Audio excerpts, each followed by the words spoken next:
So let's start today's session. देखते ही देखते 10 दिन बीत गए. बहुत successfully we have completed the first 10 days of our Surya Namaskar challenge.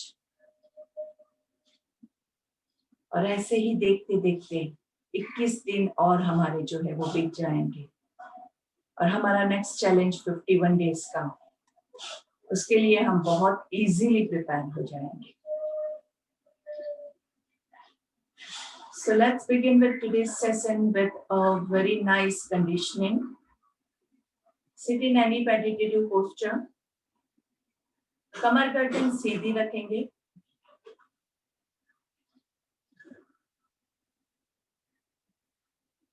Slowly and gently close your eyes.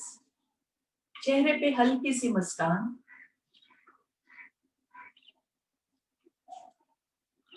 And focus on your breathing.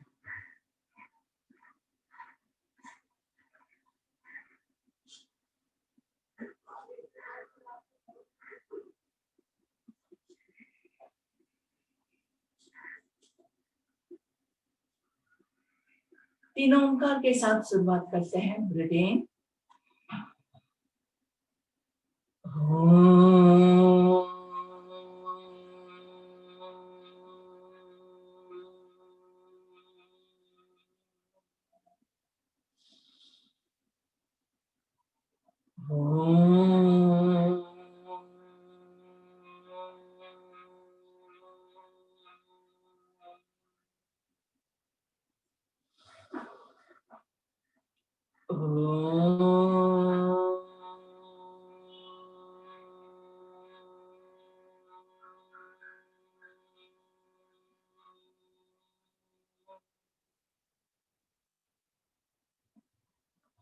प्रार्थना लेंगे. दोनों हाथों को नमस्ते में. पद्मांजलि मुद्रा. ओम सहना भवतु सहना भुनक्तु सह वीर्यं करवावहै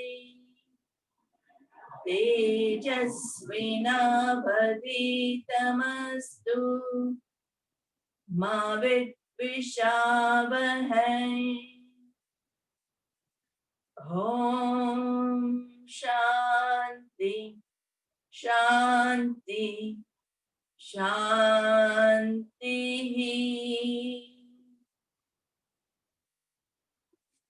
Rub your palms gently. Cup your eyes. Take a long deep breath. गर्दन को नीचे की ओर झुकाएंगे. धीरे से हथेलियों को पूरे चेहरे पर स्प्रेड करते हुए पूरा नीचे की ओर धीरे से सामने देखेंगे. Look to your left, right, left, right, left arm, right arm, left arm, right arm. Forward bending. ऊपर की ओर आकाश की ओर देख के 3 बार मुंह खोल बंद करेंगे. आ आ आ. धीरे से सामने देखेंगे. ये बहुत अच्छी एक्सरसाइज है. ऊपर देख के जब आप 3 बार मुंह खोल बंद करते हैं, अगर आप मेरे साथ महीना भर भी करेंगे ना, तो सारा जो डबल चिन का प्रॉब्लम है ना, वो सब कुछ मस्त निकल जाएगा. तो शायद हम हर रोज अलग अलग चीजें करते हैं, लेकिन जब भी आप ऊपर देखते हैं ना, तो आप ये चीज कंप्लीट कर दीजिए. So you will have a very nice full. आपका फिजिकली मैं आपको बता रही हूँ, इंटरनली भी बहुत सारे इसके बेनिफिट्स होते हैं, but we are not going on that right now. So let's stand up for our warm ups.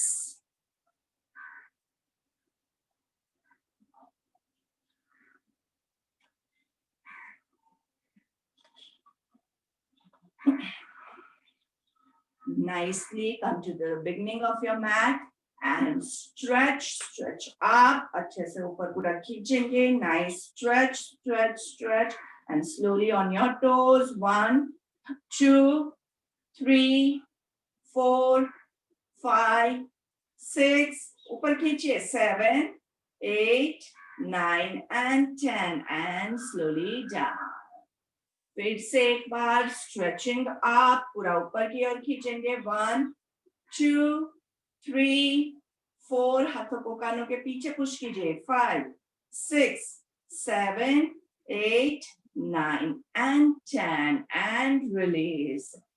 A little bit of distance between your legs and side twist. 1, 2, 3, 4, 5, 6, 7, 8, 9, 10. Sideways. 1, 2, 3, 4, 5, 6, 7, 8, 9, 10. Slowly थोड़ा सा arm rotation भी कर देते हैं. Shoulder rotation. 1, 2, 3, 4, 5. Reverse. 5, 4, 3, 2, 1. थोड़ा सा shoulders को भी खोलना है, तो हाथों को पीछे इंटरलॉक करके थोड़ा सा पुश करेंगे आपकी कैपेसिटी के हिसाब से. 2, 3, 4, 5. Make sure your body doesn't bend forward. 5, 6 and release. Backward arch. Back को पकड़ के आराम से सपोर्ट देते हुए थोड़ा सा बैकवर्ड एंड थोड़ा सा फॉरवर्ड एंड धीरे से सांस लेते हुए ऊपर, वापस से बैकवर्ड. अच्छे से बैक को खोलना है और धीरे से forward. Slowly coming to the center and I think कमर को हमने हर एक दिशा में खोल दिया है, shoulders को खोल दिया है. So now we are ready for our Surya Namaskar. Let's begin. Namaskar. Breathe in and breathe out. To the beginning of your mat, eyes closed. Breathe in, breathe out.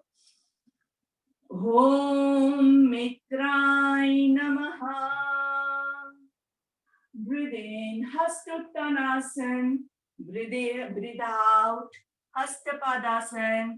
Right leg goes back. इस बार हम right पैर को ऊपर रख के, right hand को floor पे रख के, लेफ्ट हाथ को ऊपर उठाएंगे. अच्छे से enjoy the stretch and then go into a plank. Slowly, gently put your knees on the floor, knees chin chest to the floor, coming up to Bhujan. Parvatasana. Hold on. 1, 2, 3, 4, 5. Right leg comes in between your hands. Asvasanchalanasana. Left leg comes in between your hands. हस्त उत्तानासन. ऊपर पूरा stretch करेंगे and नमस्कार. 3 लंबी गहरी सांस. Om Suryai Namaha. Breathe in, Hastuttanasana. Breathe out, Hastapadasana. Left leg goes back. Left palm on the floor. Right hand up. Look towards the sky. Going into a plank. Knees chin chest to the floor. Coming up to Bhujan. Parvatasana. 1, 2, 3, 4, 5. Left leg comes in between your hands. Asvasanchalan. Right comes forward. ऊपर दोनों हाथों को हस्तुत्तानासन and namaskar. 3 long deep breath. Om Bhagai Namaha. Breathe in, stretch your arms up. Breathe out, touching the floor. Right leg goes back, right palm on the floor. Left goes up. Hold on nicely. And then going into a plank. Knees chin chest to the floor. Coming up to Bhujan. धीरे से Parvatasana. 1, 2, 3, 4, 5. Right leg comes in between your hands, Aswasanchalanasana. Left leg comes forward, सांस लेते हुए हस्त Uttanasana and नमस्कार. 3 लंबी गहरी सांस. Om Hiranyagarbhai Namaha. Breathe in, stretch up, breathe out, touch the floor. Left leg goes back, left palm on the floor, right up, coming into a plank, knees chin chest to the floor, coming up to Bhujang. Parvatasana, hold on. 2, 3, 4, 5. Left leg comes forward, look towards the sky. Right comes forward, सांस लेते हुए हस्त Uttanasana and namaskar. 3 long deep breath. Om Adityay Namaha. Breathe in, stretch back. Breathe out, touch the floor. Right goes back, left hand up, going into a plank. Knees chin chest to the floor, coming up to Bhujang. Parvatasana. Hold on. 2, 3, 4, 5. Right leg comes forward, Aswasanchalan. Left comes forward, सांस लेते हुए हस्त Uttanasana and namaskar. 3 long deep breath. Om Bhaskarai Namaha. Breathe in, stretch up, breathe out, down. Left leg goes back, left hand on the floor, right goes up, coming into a plank. Knees chin chest to the floor, into Bhujang. Parvatasana. Hold on. 2, 3, 4, 5. Left leg comes forward, right comes forward.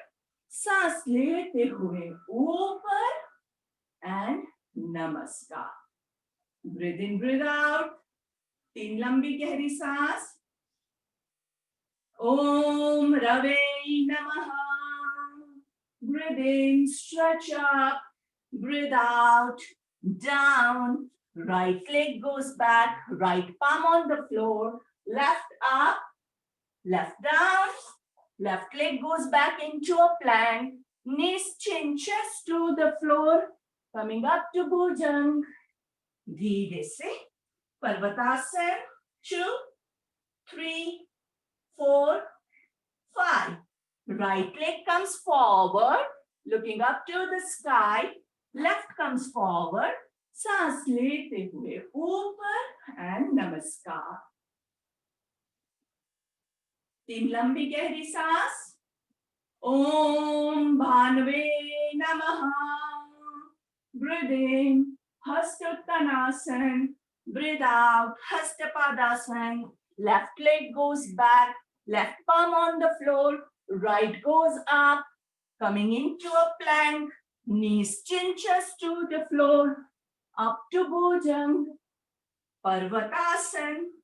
Hold on. 2, 3, 4, 5. Left leg comes in between your hands, Aswasanchalanasana. Right leg comes forward, सांस लेते हुए ऊपर and namaskar. 3 लंबी गहरी सांस. अगर किसी को ब्रेक चाहिए तो can take the break or else just continue with your breathing. Vanita ji, you are ready for the next set? Can you please unmute yourself? Yes. Okay, yeah. Let me just see how people are doing. Okay, I think everyone is ready. No one needs a break. So let's go further. Come on, Manika ji, let's start. Om Mitraya Namaha. Both hand goes up. Both hand goes down. Right leg behind. Left leg behind in a plank. Knee, chest, chin on the ground. Roll into Bhujang. Come into Parvatasana. Right leg comes in front. Ashwasanchalanasana. Left leg comes in front. Hastapadasana. Both hands goes up. Hastottanasana. Sthita Pratnasana. Om Suryaya Namaha. Hastottanasana. Both hands goes up. Hastapadasana. Both hands down. Left leg behind. Right leg behind. In a plank. Knees, chest and chin on the ground. Roll into Bhujang.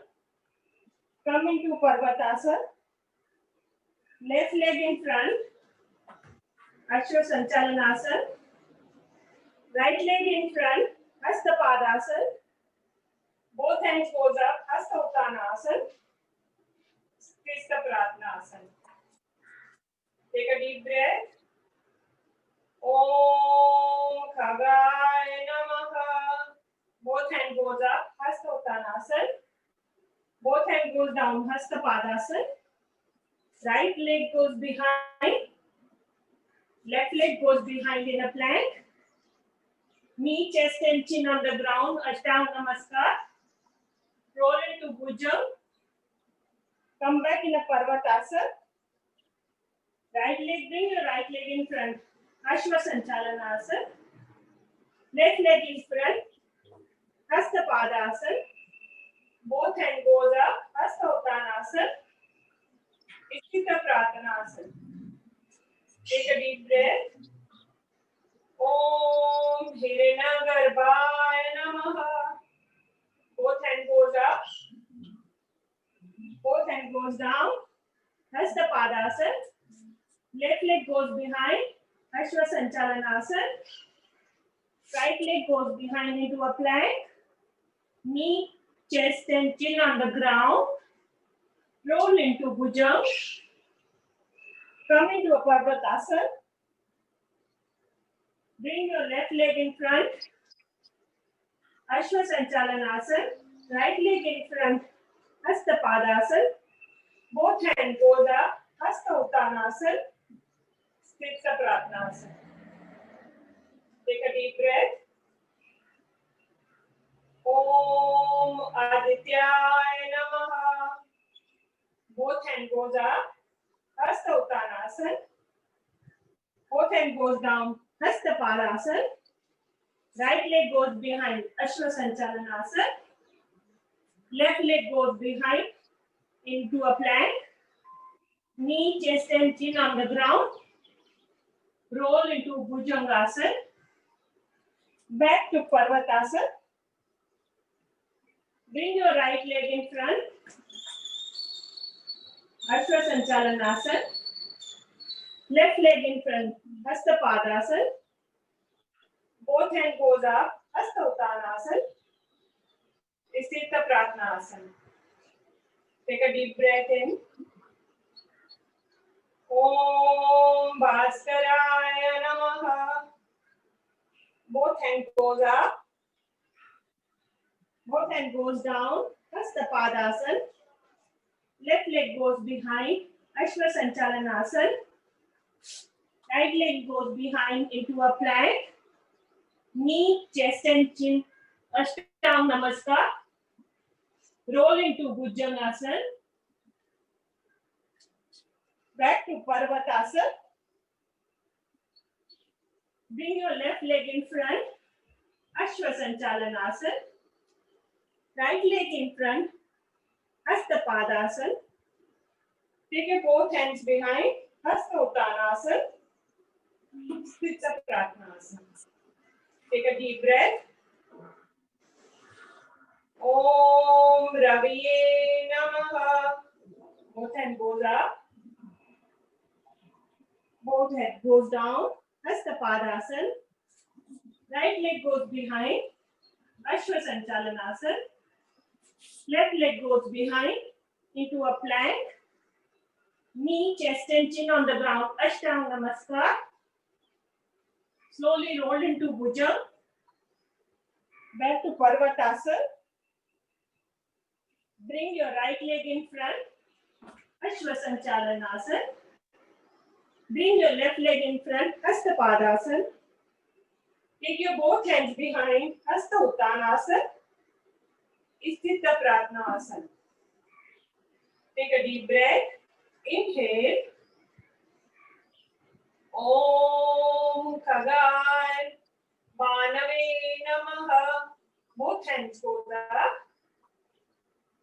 Both hands goes down. Hasta Padasana. Left leg behind. Ashwasanchalanasana. Right leg behind into a plank. Knee, chest and chin on the ground. Ashtanga Namaskar. Roll into Bhujangasana. Come into a Parvatasana. Stand. Bring your left leg in front. Ashwasanchalanasana. The right leg in front. Hastapadasana. Both hands goes up. Hasta Uttanasana. Sthita Pratnasana. Over to you, Neetal. Thank you. Please mute yourself. And let's continue, friends, with the jumping. If you cannot jump, remember, just go, walk and do it slowly. आपकी capacity के हिसाब से कीजिएगा. Om Pushne Namaha. Breathe in, Hastuttanasana. Breathe out, Hastapadasana. Jump into a plank. Knees chin chest to the floor. Bhujangasana. Parvatasana. Come back, jump. Hastuttanasana. And Samastiti. Breathe in, breathe out. Om Mariche Namaha. Breathe in, stretch back, breathe out. Hastapadasana. Jump into a plank. Knees chin chest to the floor. Bhujangasana. Parvatasana. Jump back in between your hands. Roll up to Hastuttanasana and Samastiti.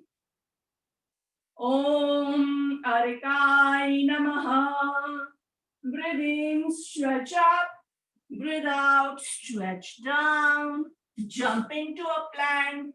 Knees chin chest to the floor. Into Bhujangasana. Parvatasana. Come back in between your hands.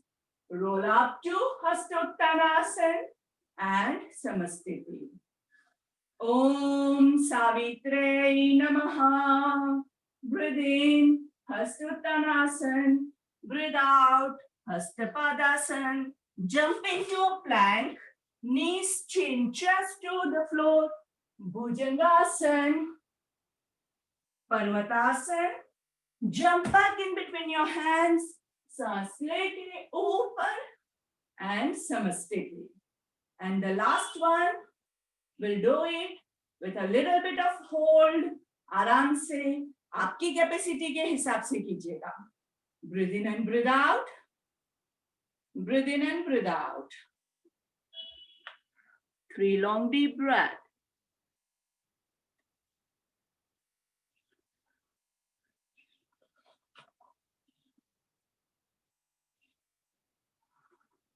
Om Mitrai Namaha.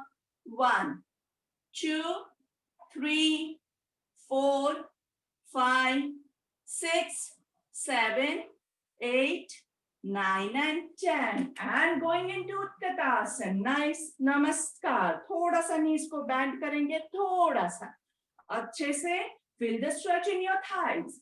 Om Khagaya Namaha. 2, 3, 4, 5, 6, 7, 8, 9 and 10. Hastapadasana. Om Suryaya Namaha. 2, 3, 4, 5, 6, 7, 8, 9 and 10. Right leg goes back, looking up into Asvasanchalan. Om Hiranyagarbhaya Namaha. 2, 3, 4, 5, 6, 7, 8, 9 and 10 into a plank. ओम आदित्याय नमः. Tummy tight करेंगे. 2, 3, 4, 5, 6, 7, 8, 9 and 10. Knees chinches to the floor. Ashtang Namaskar. Om Bhaskaraय Namaha. 2, 3, 4, 5, 6, 7, 8, 9 and 10. Bhujangasana. Look towards the sky. Om Rave Namaha.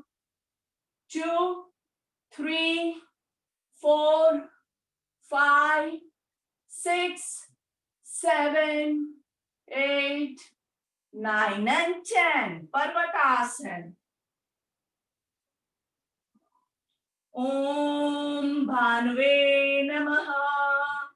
2, 3, 4, 5, 6, 7, 8, 9 and 10. Right leg comes in between your hands, looking up to the sky. Om Pushne Namaha. 2, 3, 4, 5, 6, 7, 8, 9 and 10. Left leg comes in between your hands, Hasta Padasana. Om Mariche Namaha.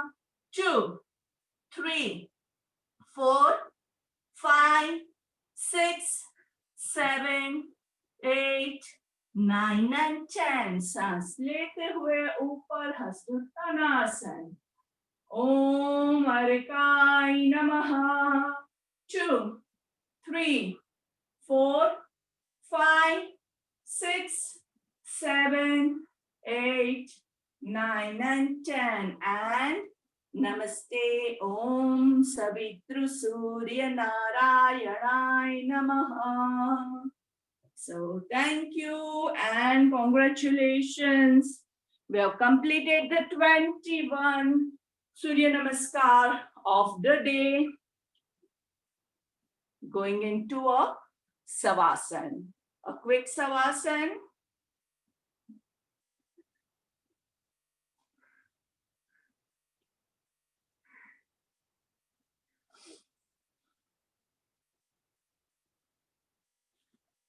Breathe in and breathe out.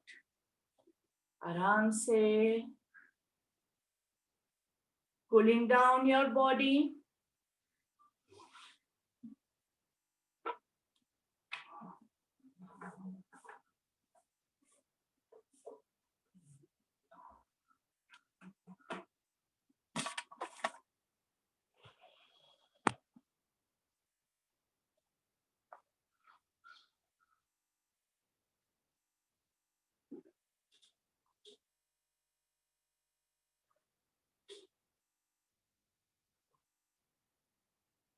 आपके पूरे body को एकदम relax कर देंगे.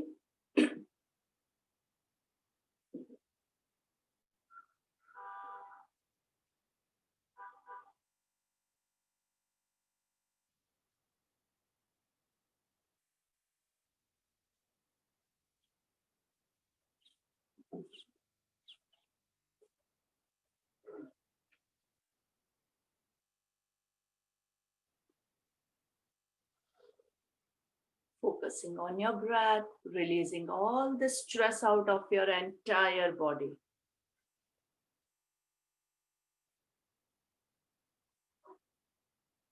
हाथों को पैरों को एकदम ढीला छोड़ देंगे.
slowly.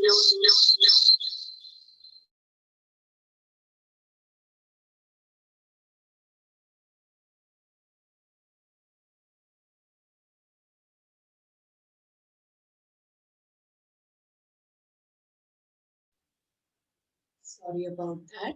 Slowly interlock your hands and stretch it above your head.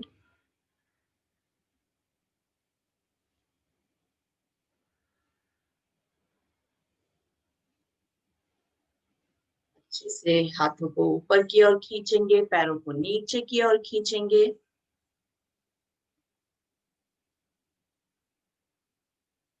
And coming back to normal, हाथों को टी पोजीशन में, पैरों को नीज से फोल्ड करके साइड ट्विस्टिंग ले लेंगे.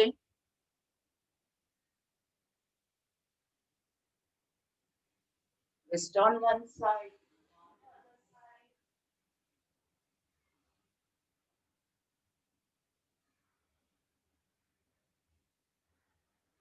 धीरे से change your sides. एक तरफ पे पैर को ट्विस्ट करेंगे, दूसरी तरफ गर्दन को ट्विस्ट करेंगे. Feel the nice twist in your back. Shoulders relax रखना है. Hug your legs and roll from side to side. Try to squeeze your stomach. Try to touch your forehead to your knees. Slowly turn to your right side and come into sitting position.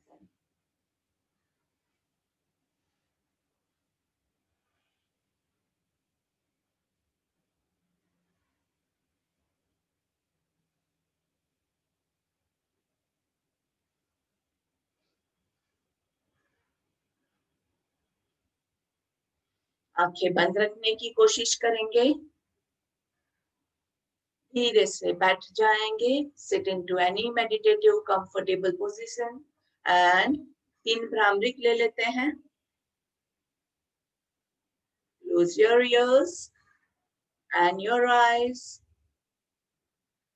मुंह बंद रख के 3 ओंकार.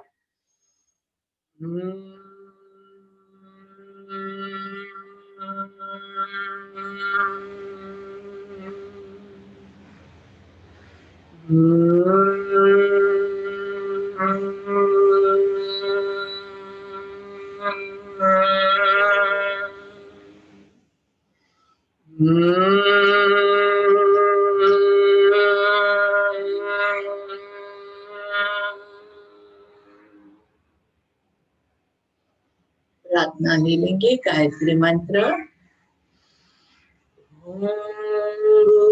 भूर्भुवः स्वाहा तत्सवितुर्वरेण्यं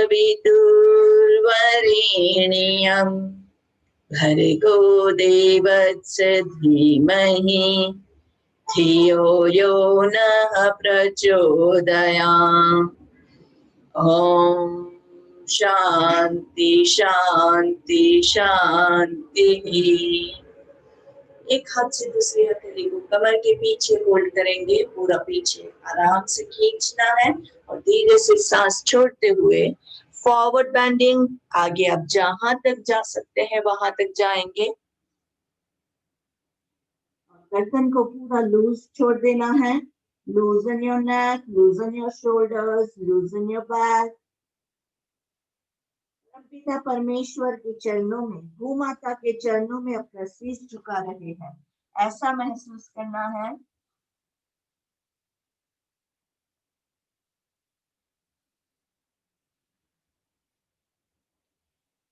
Breathe in, come up. Slowly. Drop your palms. Warm up your eyes. धीरे से गर्दन को नीचे की ओर झुका के slowly. Open your eyes. Look in front. We'll take the Chitkari.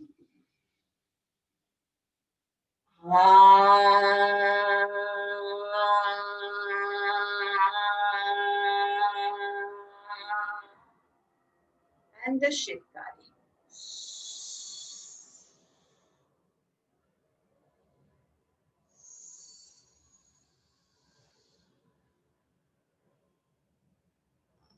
me see if Dr. Saab has connected. He wanted to connect early, so let's see if he's over here. In the meantime, you guys can continue with your अनुलोम विलोम प्राणायाम या कोई भी एक प्राणायाम आप साथ में continue कर सकते हैं, जो भी आपको कंफर्टेबल है. So you'll be utilizing your time as well as getting the knowledge also.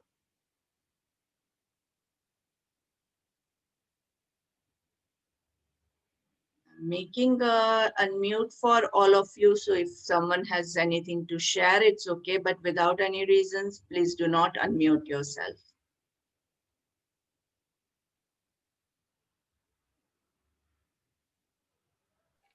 Suhilji, if you have connected and I'm not able to find you, please unmute yourself and you can say something.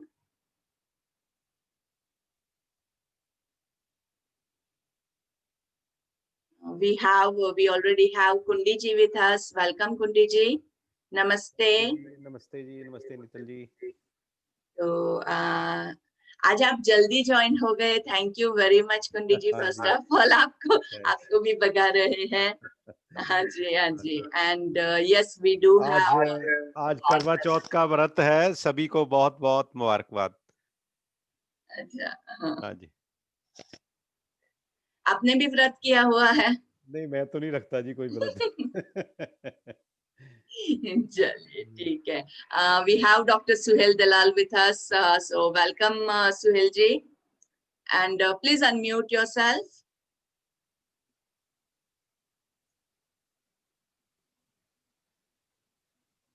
No, we can't hear you. Hello. Yes, sir. हाँ जी, बताइए. कैसे हैं सब?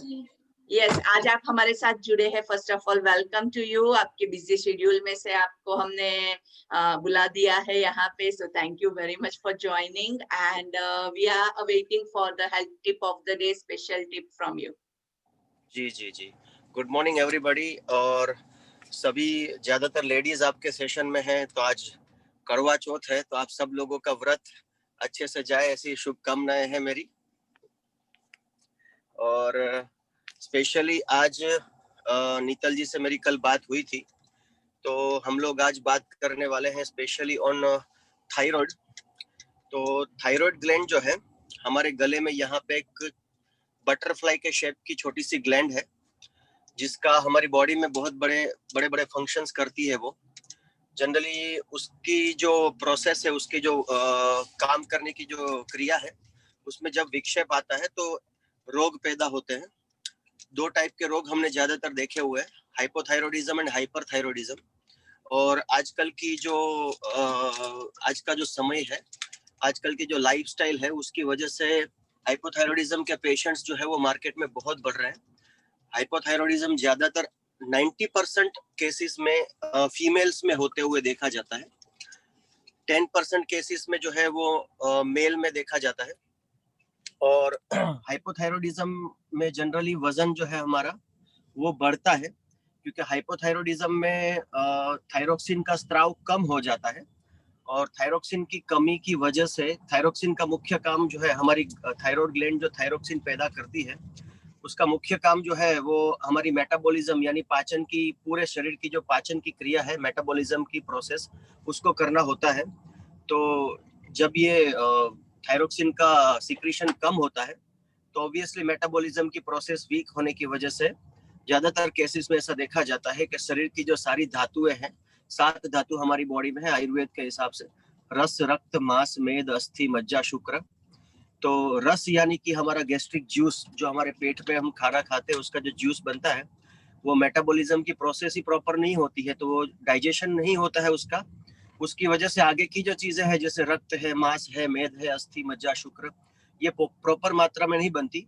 तो मेद की वृद्धि हो जाती है, रक्त का क्षय हो जाता है, अस्थि का क्षय हो जाता है. इसीलिए थायराइड के पेशेंट में काफी सारी बीमारियां देखी जाती है, जैसे कि ब्लड लॉस देखा जाता है, हीमोग्लोबिन की कमी, B12 की कमी, फिर विटामिन D3 की डेफिशिएंसी देखी जाती है. और मेद की वृद्धि यानी फैट की डिपोजिशन बॉडी में बढ़ने लगती है. तो ये हाइपोथायरॉयडिज्म में जनरली देखा जाता है. और हाइपोथायरॉयडिज्म शायद आप लोगों में से भी कुछ लोगों हो सकते हैं जिनको हाइपोथायरॉयड की बीमारी हो। और हाइपर थायराइड में ऐसा होता है कि हमारी जो थायराइड ग्लैंड है वो हाइपर एक्टिव हो जाती है, मतलब टीएसएच जो थायराइड स्टिमुलेटिंग हार्मोन है, जो थायरोक्सिन को रिलीज करता है, उसका सीक्रेशन बॉडी में ज्यादा बढ़ जाता है। ज्यादा बढ़ने की वजह से मेटाबॉलिज्म की प्रोसेस जरूरत से ज्यादा फास्ट हो जाती है, तो शरीर की अच्छी धातुओं को, अच्छी मसल्स को, अच्छी फैट को भी वो गला देती है और डे बाय डे आदमी जो है वो सूखने लगता है। तो ये हाइपरथायरॉयड और हाइपोथायरॉयड के बीच का जो डिफरेंस है वो इस तरह से होता है। अब जब हम मॉडर्न साइंस में एंडोक्राइनोलॉजिस्ट, हमारे जो ग्रंथियों के डॉक्टर होते हैं, अंतस्त्राव के डॉक्टर होते हैं, उनके पास अब जाते हैं तो वो लोग आपको जो है एल्थ्रोक्सिन देते हैं, थायरोनम देते हैं, जो थायरोक्सिन का एक सोर्स है कि जो आप इंटरनली इंटेक करेंगे तो उससे जो है आपके शरीर में थायरोक्सिन की जो मात्रा आपकी ग्रंथि पैदा नहीं कर पाती है, तो वो आप एक्सटर्नली बाहर से इंटेक करेंगे।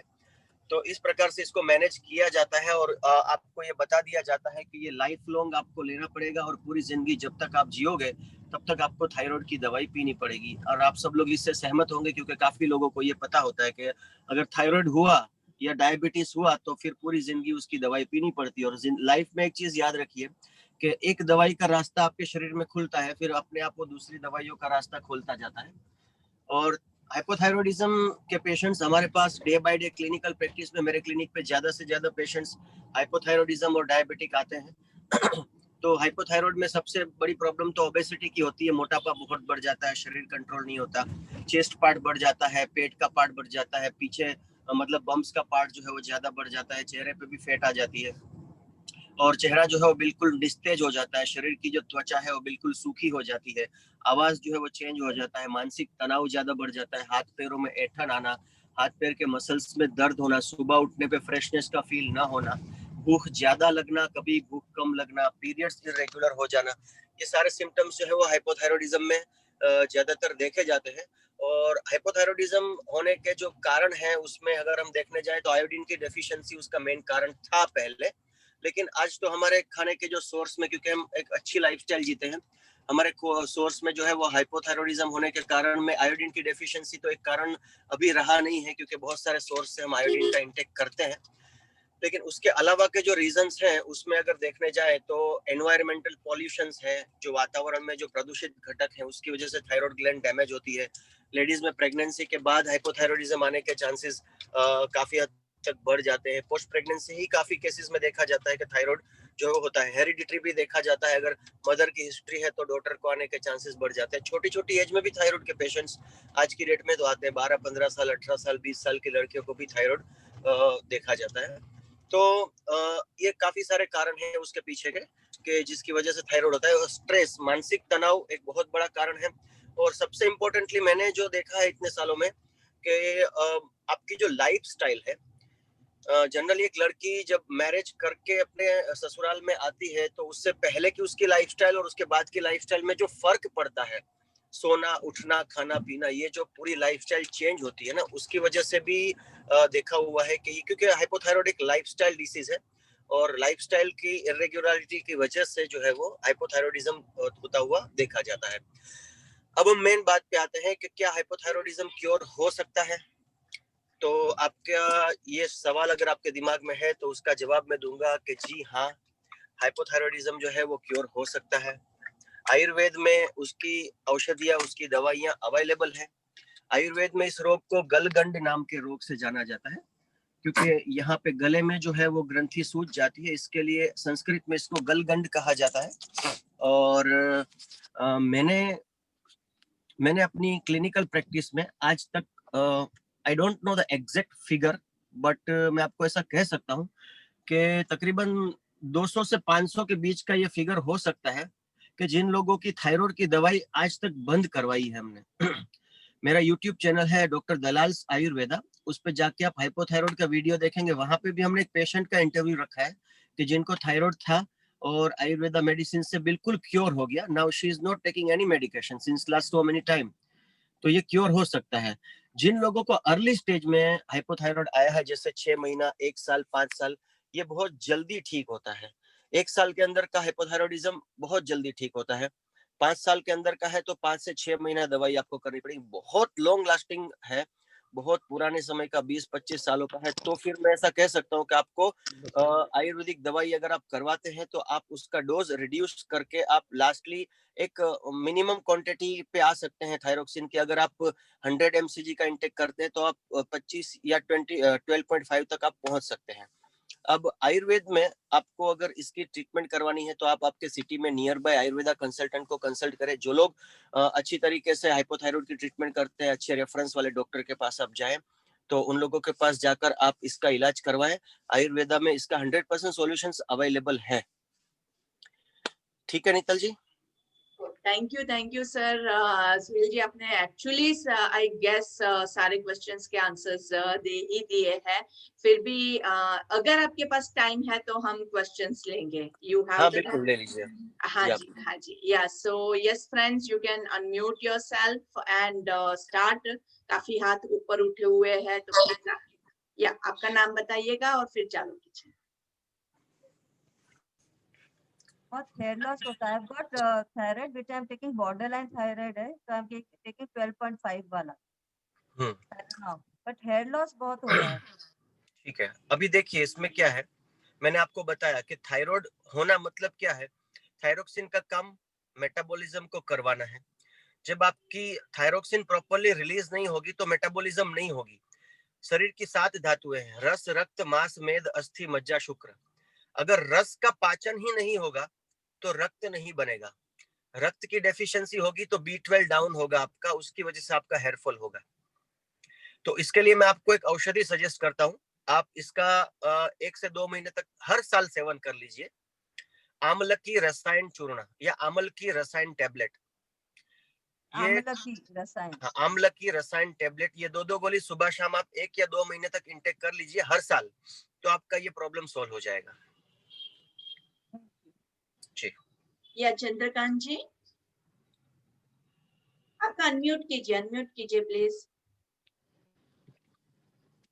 चंद्रकांत जी, आपका पहले अनम्यूट कीजिए फिर बोलिए।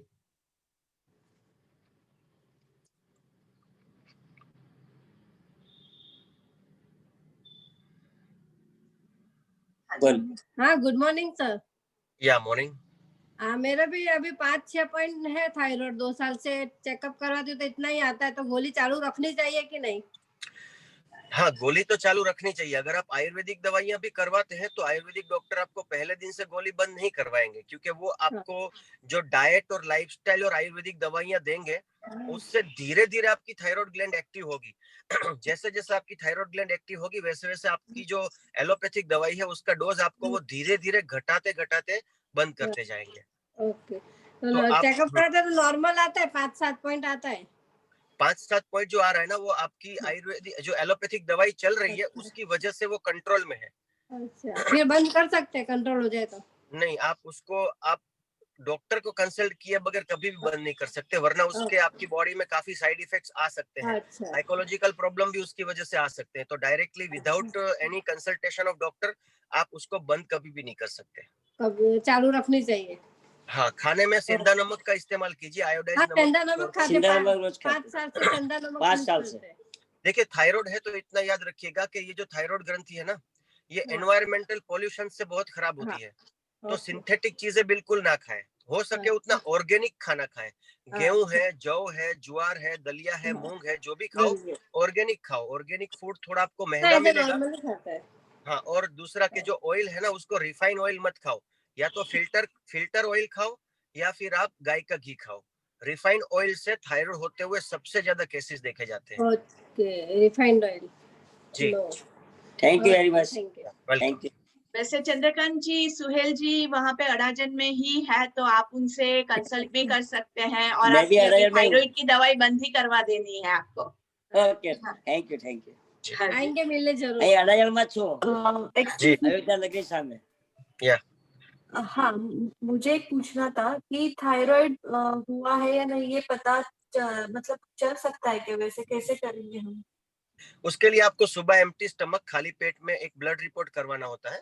थायराइड की जो ब्लड रिपोर्ट होती है उसमें T3, T4 और TSH ये हार्मोन्स का रिपोर्ट आपको करवाना रहेगा।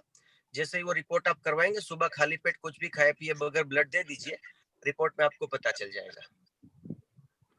Okay sir. जी। हेलो डॉक्टर, गुड हाँ जी, मॉर्निंग। मॉर्निंग।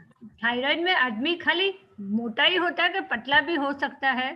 थायराइड दो प्रकार के होते हैं, हाइपर थायराइड होता है ना, उसमें पतले हो जाते हैं, हाइपोथायराइड में मोटे हो जाते हैं। नहीं, अदरवाइज कुछ थायराइड नहीं हो फिर भी फिर भी आदमी पतला होता है, उसका कारण क्या होता है?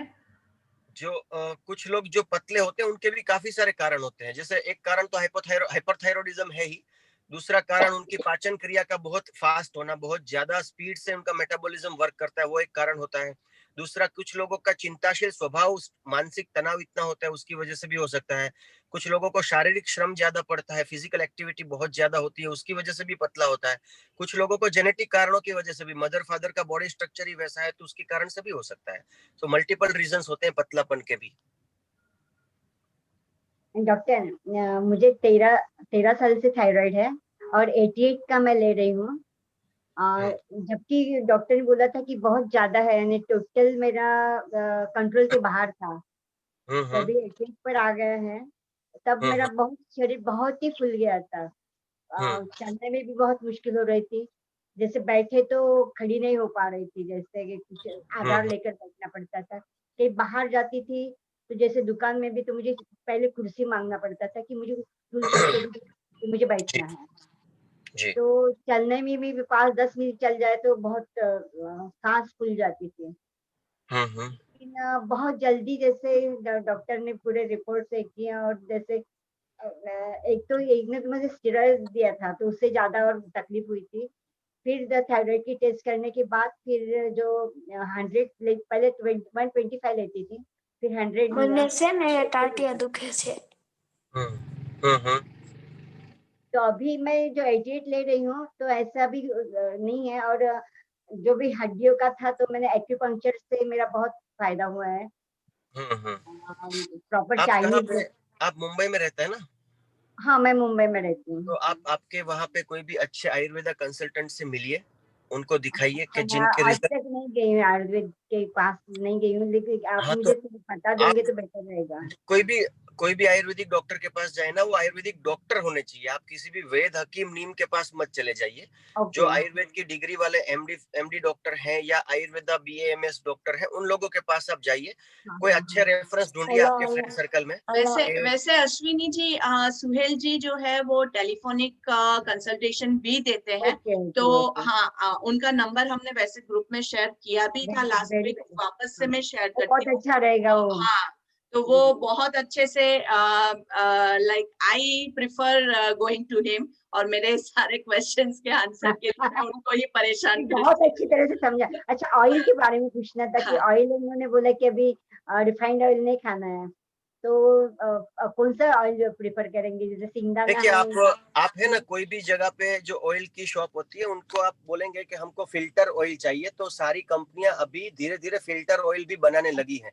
जैसे सिंग तेल है, ग्राउंडनट ऑयल है, तो वो भी फिल्टर में बनाने लगे हैं। फिर आप कोई भी फिल्टर ऑयल मांगिए तो आपको फिल्टर ऑयल इजीली मिल जाएगा। इसके अलावा आप अगर चॉइस करना चाहते हैं तो गाय के घी में बना के खाइए खाना, वो सबसे बेस्ट है। गाय का घी आपको, जो गोवर्धन का लाते हो, गोवर्धन का भी प्योर होता है ये कि नहीं, डाउट लगता है मुझे। हाँ, आप क्या कर सकते हैं, आपके वहां पे जो पाउच आते हैं गाय के दूध के, उसको उबाल के उसकी मलाई निकाल के भी आप घी बना सकते हैं ना घर बहुत पे। कम निकलती है मलाई गाय के दूध की, इतनी जल्दी नहीं निकलती। हाँ, वो थोड़ा ऐसा है क्योंकि आप वहाँ मुंबई में जहाँ पे रहते हैं वहाँ अभी पे गाय का ऑर्गेनिक दुकान में आ रही है 1000 या उससे ज्यादा किलो का वो घी आता है। देखिए, गाय का घी जो है ना, वो कभी भी 1500, 2000 या 2500 से नीचे 1 किलो आपको नहीं मिलेगा। हाँ, यही अगर तो आप, मुझे भी लग रहा था कि 1000 बोला है तो क्योंकि जो गाय का घी निकालते हैं ना, उन लोगों को ही गाय का घी 1200-1300 में पड़ेगा, तो वो आपको कमा के देंगे तो 2000-2500 में मैं मिलेगा। ऊपर वाला गई थी तो वहाँ उन्होंने बैंक में आई थी कि 1000, हम लोग बाहर इतना महंगा है तो 1000 का दे रहे करके, मुझे वो डाउट लगा, गलत मैंने नहीं लिया है। वो उसमें कुछ ना कुछ गफला होगा। अब जो रियल गाय का घी है, गिर गाय का घी जिसको बोलते हैं, वो गिर गाय का घी तो आपको कॉस्टली ही मिलने वाला है। वो तो आपको दिमाग में रख के ही चलना है, क्योंकि देखो, आप हेल्थ के पीछे जो एक्सपेंस करते हो ना, वो खर्चा नहीं है। है ना। आप हेल्थ के पीछे जो एक्सपेंस कर रहे नहीं, हो वो आपकी जैसे कि बॉडी वो के लिए आप दो कर रहे ढाई हो। हजार का मैं नागपुर जाती हूँ, वहाँ एक है तो वहाँ से जैसे लेकिन वो खत्म हो जाता है गाय के हाँ, घी की जल्दी। कोई भी अच्छे सोर्स से आप उसको मंगवा सकते हैं। हाँ नहीं, लेकिन वो क्या होता है उसका स्मेल जल्दी खराब हो जाता है गाय का, और कभी फ्रिज भी में गाय रखना का घी जिंदगी में खराब नहीं होता है, आप एक बात को समझिए। गाय के अच्छा। घी को 10 साल तक भी आप रखोगे, खोल के सूंघोगे तो ऐसा कैसा ही रहेगा। घी ओके। और मध, शहद, ये दो चीजें खराब नहीं होती। ओके। अगर वो खराब हो रहा है तो उसके अंदर में मिलावट है। ओह अच्छा अच्छा। ठीक है। हाँ ओके, थैंक यू, बहुत बहुत प्रॉपर सजेशन दिया है। हाँ, excuse me, Neha ji yes, जी। हाँ, तो मुझे 2 आपकी साल आवाज मेरे नहीं आ रही है। हेलो, हाँ जी, आवाज आ रही है अभी? हाँ 2 ईयर से मेरा हेयर फॉल हो रहा है एक्चुअली आफ्टर डिलीवरी। 2 साल हो गए डिलीवरी के, उसके बाद मेरा हेयर फॉल रुक ही नहीं रहा है, कंटिन्यू हेयर फॉल होता है। ओके, आपने हालांकि थायराइड टेस्ट करवाई हुई है आपकी? नहीं, ऐसा मुझे कोई डिजीज ही नहीं, अभी तो कोई इलाज नहीं कराया मैंने। देखिए, हेयर फॉल होने के काफी अलग अलग कारण होते हैं। प्रेगनेंसी के बाद हेयर फॉल होने का कारण शरीर में विटामिन की डेफिशिएंसी हो सकती है।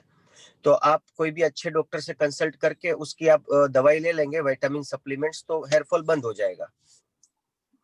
ओके ठीक है जी। Okay, thank you.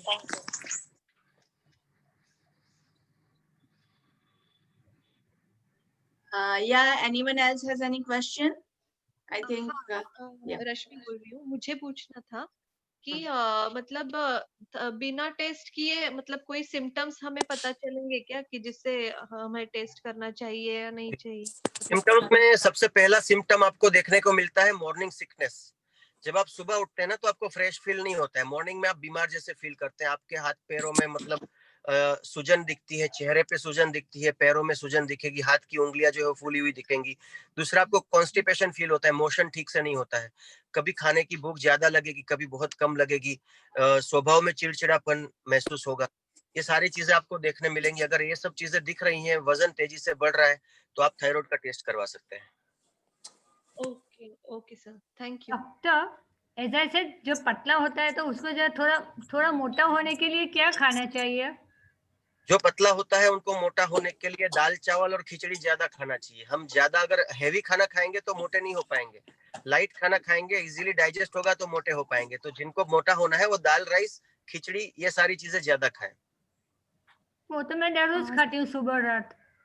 हाँ, तो वो उसमें एक्चुअली क्या, आप कोई भी अच्छे डाइटिशियन के साथ कंसल्ट करिए और वो आपको एक शेड्यूल बना के देंगे कि सुबह क्या खाना है, दोपहर को क्या खाना है। आपकी बॉडी की जो रिक्वायरमेंट है उसके हिसाब से न्यूट्रिशनल वैल्यू आपके शरीर में जानी चाहिए।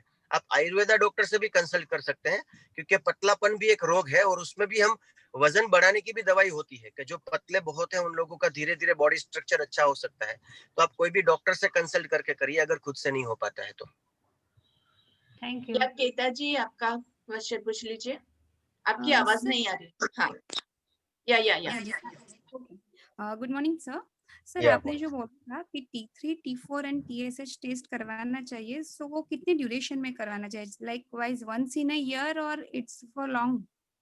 देखिए, डिपेंड करता है। अगर आप थायराइड पेशेंट हैं तो आपको एवरी 3 to 6 मंथ्स चेक करवाना चाहिए। अगर थायराइड पेशेंट नहीं है और करवाना है तो आप एक बार करवा के चेक करवा सकते हैं, देख सकते हैं। और अगर पेशेंट्स है तो एवरी 6 मंथ ये सारे टेस्ट डिपेंड करवाने करता है हैं या कि only TSH? आपके रिपोर्ट में अगर फ्लक्चुएशंस ज्यादा नहीं आते हैं और वो एक कंटिन्यूअसली लेवल पे चल रहा है तो आप 3 to 6 मंथ्स पे भी करवा सकते हैं। अगर फ्लक्चुएटेड है तो फिर आपको एवरी मंथ भी करवाना पड़ेगा या एवरी 3 मंथ्स भी करवाना पड़ेगा। ओनली TSH और T3, T4, TSH ऑल? जो चीज में फ्लक्चुएशन आ रहा है, सपोज के TSH में ज्यादातर फ्लक्चुएशंस आते हैं तो फिर TSH ही करवाइए। अगर T3, T4 ये हमारे हार्मोन्स है, T4 जो है वो थायरोक्सिन है, तो अगर हार्मोन में भी फ्लक्चुएशन आ रहा है तो वो भी करवाना पड़ेगा। ओके। और ज्यादातर ऐसा सुना गया है कि जैसे गेहूं है वो सारी चीजें नहीं खानी चाहिए थायराइड में, चावल is the best option, so is it true? जी, एक्चुअली क्या होता है कि गेहूं न खाने का कारण, गेहूं में ग्लूटेन होता है और वो हमारी आंतड़ियों को पचाने में हेवी पड़ता है और थायराइड में डाइजेशन ही वीक हो जाता है। इसीलिए जो चीज हल्के से डाइजेस्ट हो जाती है वैसा खाना खाइए। तो आप जौ या ज्वार का सिलेक्शन कर सकते हैं अनाज में। ज्वार बहुत इजीली डाइजेस्ट हो जाता है, तो ज्वार खाइए अगर थायराइड है तो। Okay, thank you. Okay, I guess our questions are answered and काफी वैसे questions आते ही रहेंगे. Questions छोटे छोटे हमारे दिमाग में बहुत सारे होते ही है. लेकिन अगर कुछ if you have any major problems, I would suggest that you can consult Dr. Suhail Dalal, and he is the best person to answer all our questions. So thank you very much, Suhail ji, कि आप हमारे साथ यहाँ पे जुड़े. Thanks कुंदी जी, आप भी हमारे साथ यहाँ पे रहे और हमारे पूरे सेशन को मोटिवेट किया. So thanks to everyone. And yes, we have completed our 11th day of the Surya Namaskar challenge. तो धीरे धीरे ऐसे ही हम 21 दिन हमारे कंप्लीट कर देंगे. सो यस फ्रेंड्स, या किसी ने कुछ कहा था, या बोलिए. Okay, I guess address share कर दें. हाँ जी, हाँ जी, हाँ जी. ये ओला पोला गई छे. मैंने लास्ट वीक भी उनका मैसेज किया था और वापस से भी मैं कर देती हूँ. उनका फोन नंबर और उनका एड्रेस. वैसे वो सूरत में अडाजन में प्रैक्टिस करते हैं, लेकिन टेलीफोनिक कंसल्टेशन भी करते हैं. और उनका मतलब इट्स नॉट ओनली इंडिया के बाहर भी उनके मेडिसिन जाती है. तो he does video conferencing also. और ये अभी का नहीं है, वो पहले से ही करते हैं ये सारी चीजें. Before Corona also he had been doing this. So yeah, you can always consult him and get the best like whatever your problems are, get it resolved. And me as a yoga practitioner, I believe more into Ayurveda, क्योंकि allopathic medicine और ये सारी चीजें जो होती है वो एक बार चालू करते हैं उसको बंद नहीं कर पाते हैं. लेकिन आयुर्वेदा जो होते हैं वो उससे हम मतलब you don't get used to those things. That is the positive result. और it works on the root cause of the disease and not just solving it on the upper level. So I like it. Yoga खास करते रहिएगा. मेरे साथ योगा के भी काफी ऐसे पेशेंट्स आए हैं थायराइड के, जिन्होंने सिर्फ योगा करके भी थायराइड को कंट्रोल किया है. सो आई डू हैव, मैं डॉक्टर साहब के जितने नंबर नहीं है मेरे पास, लेकिन फिर भी there were a few cases जिनके मेरे यहाँ भी थायराइड की दवाई बंद हुई है. तो रेगुलर आप योगा कीजिए, प्राणायाम कीजिए. If you are like just at the beginning level, तो आपका थायराइड 100% कंट्रोल में आता है. काफी केसेस मैंने खुद देखे, इसलिए मैं कॉन्फिडेंटली कह पा रही हूँ कि आपकी थायराइड की दवाई बंद हो सकती है. पर आपकी तरफ से डेडिकेशन चाहिए, क्योंकि देखिए मेरे पास ऐसे भी पेशेंट्स आए थे जिनको थायराइड था. मैंने उनको बोला, लेकिन उन्होंने क्या किया, उन्होंने रेगुलर योगा नहीं किया है और फिर वो दवाई बंद करने की कोशिश करेंगे तो नहीं चलेगा. तो रेगुलरिटी आपके में होनी चाहिए. आप रेगुलर योगा कर रहे हैं, आपका वॉकिंग हो रहा है, आपका प्राणायाम हो रहा है, तो yes you can have the result. Guarantee के साथ मैं कह सकती हूँ ये चीज. राइट. मेरा योगा से ही अभी तक मैं जिंदा हूँ. हिंदी बोलने रियली योगा के बिना नहीं है. मैं योगा से मेरा पूरा बेंड भी नहीं होता था नितिन जी. मेरा पैर जो है ना जैसे गैप रहती थी, जैसे घुटना है ना पूरा जमीन में समांतर नहीं रहता था. Only for yoga. योगा से मेरा बहुत. और ये सभी नागपुर में आप जनार्दन स्वामी का योगा शायद सुना है, पता नहीं. और उनका वहां से मैंने प्रॉपर ट्रीटमेंट ली थी योगा की. और रियली मेरा थायराइड भी जो 88 का वही है. कई नहीं, आपने जो आपका केस बताया उसके हिसाब से या आपका बहुत ज्यादा बढ़ गया था. We can understand that thing. तो एक चीज है कि पहले जो था ना, इतनी अवेयरनेस नहीं थी लोगों में. हाँ, तो आई रिमेम्बर पहले जो था उन लोगों को थायराइड डिटेक्ट करने में ही सालों निकल जाते थे और तब तक तो बहुत बढ़ जाता था. जैसे अपना वेरिगो वेन्स आती है ना, मेरा आर्टरीज वेन्स हुआ था. आर्टरीज के वेन्स इन पूरे रेड कलर के, वो पूरे दिख रहे थे स्किन पर, पूरे पैरों पर. तो ये बोलते थे कि 5000 में एक आध केस ऐसी होती है कि जो आर्टरीज आपकी खुलती है. तो मेरा आर्टरीज बड़े ने पूरा उसका कंट्रोल ही गया था. हार्मोन्स के जो रहता है ना अपना ग्लैंड का, थायराइड की ग्लैंड का कंट्रोल पूरा गया था. योगा करते रहिए, प्राणायाम करते रहिए, बिल्कुल छोड़ना नहीं है. और बाकी के आपके फूड एंड न्यूट्रिशन पे भी ध्यान दीजिएगा. और हमारे साथ काफी डायटिशियन यहाँ पे भी है, तो अगर किसी को डायटिशियंस का भी कंसल्टेशन करना है तो वी हैव मुक्ति जी over here. मुक्ति जी, you are over here with us. Mukti Nayak. I think she just left right now. तो वो भी हमारे साथ है, तो आपको अगर diet yes is over here, yes diet मुक्ति जी हमारे साथ है। मुक्ति जी आपका अनम्यूट प्लीज कर दीजिए। No, you are still muted dear.